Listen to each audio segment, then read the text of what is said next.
Brand ಬೆಂಗಳೂರಿನ ಮತ್ತೊಂದು ಅವತಾರ ಬೆಂಗಳೂರು ರಾಬರಿಗಳ ನಗರ ಆಗ್ತಾ ಇದೆ. ನಾವೆಲ್ಲ ಹಾಲಿವುಡ್ ಸಿನಿಮಾಗಳನ್ನ ನೋಡಿದ್ರಿ.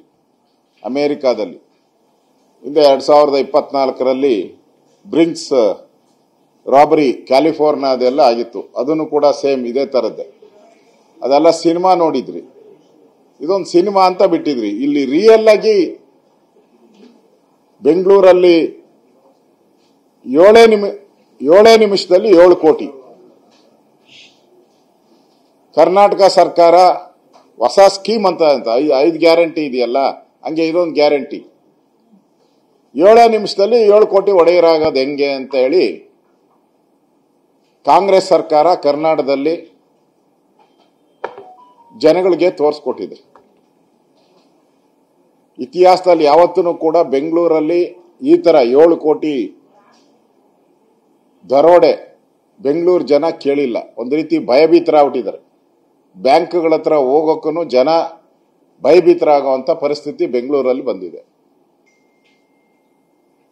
ಇದು ಸಾಧ್ಯನಾ? ಅದು ಹಾಡು ಹಗಲಲ್ಲೇ ಬೆಂಗಳೂರಲ್ಲಿ ಸುಮಾರು 1 ಲಕ್ಷಕ್ಕೂ ಹೆಚ್ಚು, 1 ಲಕ್ಷ ಏನು ಅದಕ್ಕಿಂತ ಹೆಚ್ಚು ಸಿಸಿಟಿವಿ ಕ್ಯಾಮೆರಾಗಳಿದೆ. 1 ಲಕ್ಷಕ್ಕೂ ಹೆಚ್ಚು ಜನ ಪೊಲೀಸರು ಇದ್ದಾರೆ. ಕಮಿಷನರ್ ಆಫೀಸ್ ಇಲ್ಲೇ ಇರೋದು, ಕಮಿಷನರ್ ಮನೇನೂ ಇಲ್ಲೇ ಇರೋದು, ಡಿಜಿ ಆಫೀಸ್ ಇಲ್ಲೇ ಇರೋದು, ಡಿಜಿ ಅವ್ರ ಮನೇನೂ ಇಲ್ಲೇ ಇರೋದು, ಮುಖ್ಯಮಂತ್ರಿಗಳ ಮನೇನೂ ಇಲ್ಲೇ. ಸ್ಪೆಷಲ್ ವ್ಯಕ್ತಿ ಡಿ.ಕೆ. ಶಿವಕುಮಾರ್ ಅವರು ಕೂಡ ಈ ಬೆಂಗಳೂರು ಇನ್ಚಾರ್ಜ್ ಮಿನಿಸ್ಟರ್.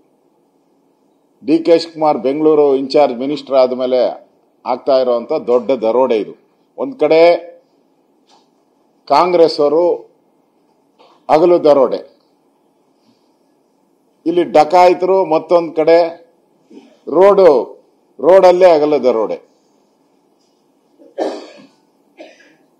ಅಂದ್ರೆ ಕಾಕತಾಳೀಯ ಅಂತ ಅನ್ಸ್ತತೆ. ಎಲ್ಲಿ ಡಿ.ಕೆ. ಶಿವಕುಮಾರ್ ಅವರು ಈ ಟನಲ್ ರೋಡ್ ಮಾಡಕ್ ಹೊರಟಿದ್ರು, ಆ ಟನಲ್ ರೋಡ್ ಪಾಯಿಂಟ್ ಅಲ್ಲೇ ಆಗಿರೋದು ಇದು. ಅದು ಕಾಕತಾಳೀಯನೋ ಅಂತ ಅನ್ಸುತ್ತೆ. ಅಂದ್ರೆ ಇವತ್ತು ದರೋಡೆ ಮಾಡೋರ್ಗೆ ಕರ್ನಾಟಕ ಒಂದು ರೀತಿ ಸ್ವರ್ಗ ಆಗಿದೆ. ಬೀದರ್ ಆಯ್ತು, ಮಂಗಳೂರು ಆಯ್ತು, ಈಗ ಬೆಂಗಳೂರಿಗೆ ಕ್ಯಾಪಿಟಲ್ ಸಿಟಿಗೆ ಬಂದಿದ್ದಾರೆ. ಅಲ್ಲೇನ್ ನಮ್ ಕೈ ಚಳಕ ತೋರ್ಸೋದು, ಬೆಂಗಳೂರಲ್ಲೇ ಕೈ ಚಳಕ ತೋರಿಸ್ತೀನಿ ಅಂತ ತೋರಿಸಿದ್ದಾರೆ. ಸರ್ಕಾರ ಇದರಿಂದ ಬದುಕಿದ್ಯಾ ಸತ್ತಿದ್ಯಾ? ಮನೆ ಪರಮೇಶ್ವರ್ ಅವ್ರು ಕೇಳಿದ್ದಾರೆ ವಿರೋಧ ಪಕ್ಷದವ್ರಿಗೆ ಹೆಂಗೆ ಉತ್ತರ ಕೊಡೋದು ಅಂತ. ನೀವೇನು ಉತ್ತರ ಕೊಡೋ ಅವಶ್ಯಕತೆನೇ ಇಲ್ಲ. ಸರ್ಕಾರ ಸತ್ತೋಗಿದೆ ಅಂತ ಜನರು ತಿಳ್ಕೊಂಬಿಟ್ಟಿದೆ. ಸತ್ತೋಗಿರೋ ಸರ್ಕಾರ ಇದು.